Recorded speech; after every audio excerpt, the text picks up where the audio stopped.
Hello guys, welcome back to my channel. बात करने वाले हैं 2016 में आई एक British supernatural horror film don't knock twice की, जिसे डायरेक्ट किया है कैरेक्टर डब्ल्यू जेम्स ने एंड इस मूवी को IMDb रेटिंग्स मिले हैं 5.1 आउट ऑफ 10। इस कहानी की शुरुआत होती है जेसिका और उसके पति बेन थॉमस के साथ। जेसिका एक अमेरिकी मूर्तिकार है जो बहुत साल बाद अपनी बेटी क्लोई को ले जाने के लिए अनाथ आश्रम में आती है। क्लोई जेसिका और उसके पहले पति की बेटी थी और जेसिका को पहले इतनी नशे की लत थी कि वो अपनी बेटी क्लोई को संभाल नहीं पा रही थी। इस वजह से उसे क्लोई को अनाथ आश्रम भेजना पड़ा था। जेसिका अब अपनी बुरी आदतों को पूरी तरह से छोड़ चुकी थी और एक रिच बेन थॉमस के साथ अपनी नई जिंदगी शुरू कर चुकी थी। क्लोई से मिलते ही जेसिका उन दोनों के साथ रहने के लिए कहती है, पर क्लोई को याद आता है कि उसकी माँ के जिंदा होने के बावजूद भी उसे अनाथ आश्रम में रहना पड़ा था। इस वजह से वो जेसिका के साथ जाने से मना कर देती है।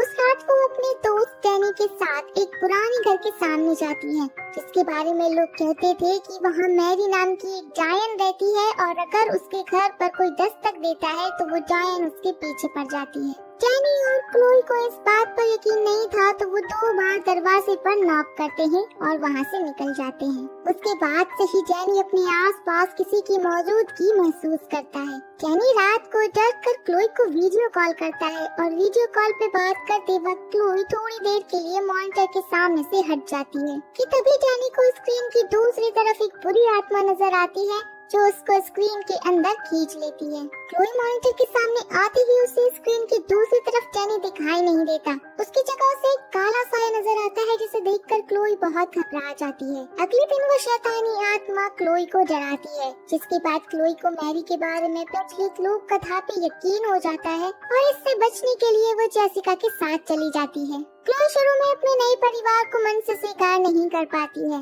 क्लोई के साथ अजीबोगरीब चीजें होनी शुरू हो जाती है, जिसकी शुरुआत तब होती है जब उसे सूप में एक इंसान का दांत मिलता है। धीरे धीरे क्लोई को समझ आता है कि वो जहाँ भी जाएगी वो बुरी आत्मा उसका पीछा करती ही रहेगी।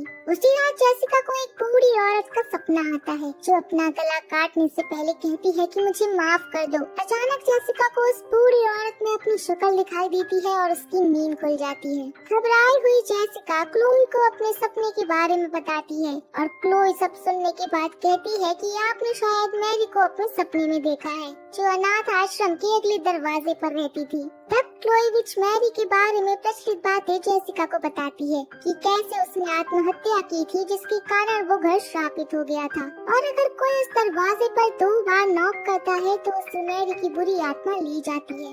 अगले दिन जेसिका अपनी क्लाइंट दिया की मूर्ति बनाने के समय क्लोई जेसिका की स्टूडियो जाती है, पर क्लोई की मौजूदगी से टीरा कुछ परेशान सी हो जाती है और जेसिका को ये कहती है कि क्लोई के आसपास शैतानी शक्ति भटक रही है। तभी वहाँ बोर्डमैन नाम का एक जासूस डैनी के बारे में पूछने के लिए वहाँ क्लोई से मिलने आता है और डिटेक्टिव को वो ये बताती है कि बचपन में उसके दोस्त माइकल मैरी के घर 2 बार नॉक देने से वो अचानक ही गायब हो गया था। क्लोई मैरी के बारे में इंटरनेट पे जांचना शुरू कर देती है और ये पता चलता है कि अगर कोई उसके दरवाजे पर 2 बार नॉक कर देता है तो बाबा यागा दरवाजे से आकर उस इंसान को वश में कर लेती है।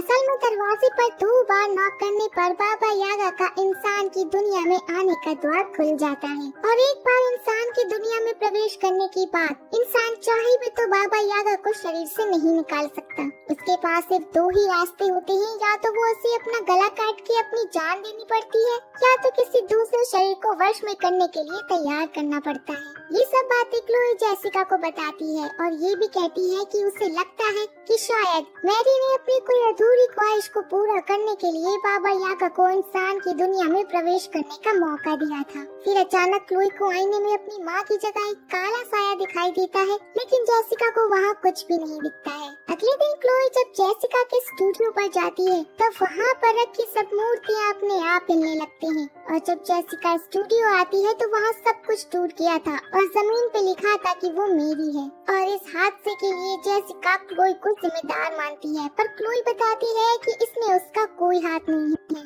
जेसिका की बातें सुनकर क्लोई घर के बाहर चली जाती है, लेकिन बाहर उसे कुछ अजीब सा महसूस होने लगता है। तभी वो दौड़ के घर के अंदर जाती है और अंदर जाते ही उसे मैरी की आत्मा दिखाई देती है। वो बहुत ज्यादा डर जाती है और छुप जाती है। वहाँ वो बाबा यागा को देखती है जो उसे लेने आई थी कि तभी जेसिका आके उसे बचा लेती है। और इस हादसे के बाद क्लोई को यकीन हो जाता है कि बाबा यागा किसी भी दरवाजे से आ सकती है। जेसिका क्लोई को ये बताती है कि बचपन में उसे अनाथ आश्रम में छूट जाने के लिए वो गिल्ट फील कर रही है, लेकिन इस बार वो क्लोई को कोई तकलीफ नहीं होने देगी। वो दोनों टीरा से मदद मांगने के लिए जाते हैं और टीरा उनको ये कहती है कि शायद ये सब बाबा यागा ने नहीं बल्कि मैरी ने किया है, क्योंकि बचपन में क्लोई मैरी को बहुत चिढ़ाती थी और शायद इसी का बदला वो ले रही हो। टीरा ये भी कहती है कि क्लोई को बचाने के लिए मैरी की आत्महत्या के लिए जो जिम्मेदार है उसे खोजना पड़ेगा। तभी गाड़ी में जेसिका को एक मूर्ति का टूटा हुआ सिर मिलता है, जिसे देखकर जेसिका अपने स्टूडियो पर जाती है और वहाँ पर उसे एक बॉक्स मिलता है जिसमें मैरी और माइकल की तस्वीर मिलती है और एक पेन ड्राइव भी मिलती है। पेन ड्राइव चलाने के बाद जेसिका को मैरी और डिटेक्टिव की एक फुटेज मिलती है जहाँ जासूस चिल्ला के मैरी से पूछताछ कर रहा था, जिसके बाद जेसिका को क्लोई के अनाथ आश्रम से कॉल करके उसे वहीं बुलाया जाता है और उसे ये कहा जाता है कि वो क्लोई का ध्यान ठीक से नहीं रख रही है, इसलिए अनाथ आश्रम वाले क्लोई को वापस अपने पास रखना चाहते हैं। लेकिन क्लोई और जेसिका मौका मिलते ही अनाथ आश्रम से भाग जाते हैं और वहाँ से निकलते ही जेसिका टीरा को कॉल करके मदद मांगती है और टीरा उसे पार्क में मिलने के लिए कहती है। जेसिका और क्लोई वहाँ से जा ही रहे थे कि वहाँ एक गड्ढे का ढक्कन खिसका के बाबा यागा क्लोई को वहाँ से लेकर चली जाती है। गुस्से में जेसिका मैरी के घर जाती है और वहाँ घुसने की कोशिश करती है, लेकिन दरवाजे पर 2 बार लात मारने पर उसके पैर में चोट लग जाती है और तभी वहाँ जासूस बोर्डमैन आके उसे पुलिस थाने ले जाता है। थाने में जेसिका अपनी जख्मी पैर से खून निकाल के दीवार पर कुछ लिख रही थी। डिटेक्टिव आके मॉनिटर पर देखते हैं कि वहाँ पर जेसिका दिखाई नहीं दे रही है, जिसे देखते हैं डिटेक्टिव भाग के उस कमरे में जाते हैं जहाँ पर जेसिका को रखा गया था। बाबा यागा के आने से पहले जेसिका दीवार पे एक संदेश लिख गई थी कि तुम्हें पता है मुझे कहाँ ढूंढना है। दूसरी तरफ जेसिका बाबा यागा की दुनिया में जा चुकी थी, जहाँ वो क्लोई और माइकल को भी ढूंढती है। उसी वक्त बाबा यागा वहाँ चली जाती है, लेकिन बाबा यागा के हमले से पहले ही असल दुनिया में जासूस बॉर्डमैन मैरी के दरवाजे पर 2 बार नॉक करता है, इसलिए बाबा यागा का ध्यान डिटेक्टिव के ऊपर चला जाता है और तभी मौका देखकर जेसिका क्लोई को लेकर वहाँ से भाग जाती है और अपने घर चली आती है। फिर बाबा यागा आके बेचारे डिटेक्टिव को ले जाती है। दूसरी तरफ थॉमस जेसिका और क्लोई को ढूंढने घर पर आता है, लेकिन उसे वहाँ कोई नहीं दिखता और फिर लास्ट में हम देखते हैं कि टीरा थॉमस को मार के अपनी गाड़ी में डाल देती है और तभी उसके सीने पे जो बाबा यागा का निशान था वो अपने आप मिट जाता है।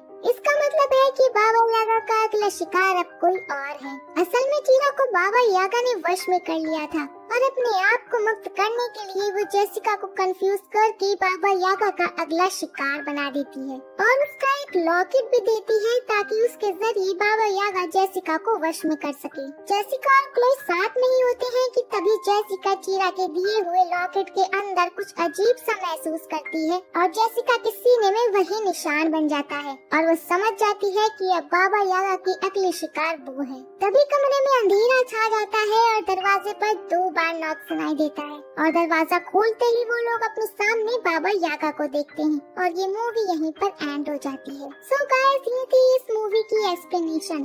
अगर आपको पसंद आई हो तो प्लीज वीडियो को लाइक और चैनल को सब्सक्राइब करना मत भूलिएगा और एक अच्छा सा कमेंट जरूर कीजिएगा ताकि मुझे पता चल सके वीडियो को लास्ट तक किसने देखा है। और अब मिलते हैं नेक्स्ट वीडियो में, तब तक के लिए टाटा बाय बाय।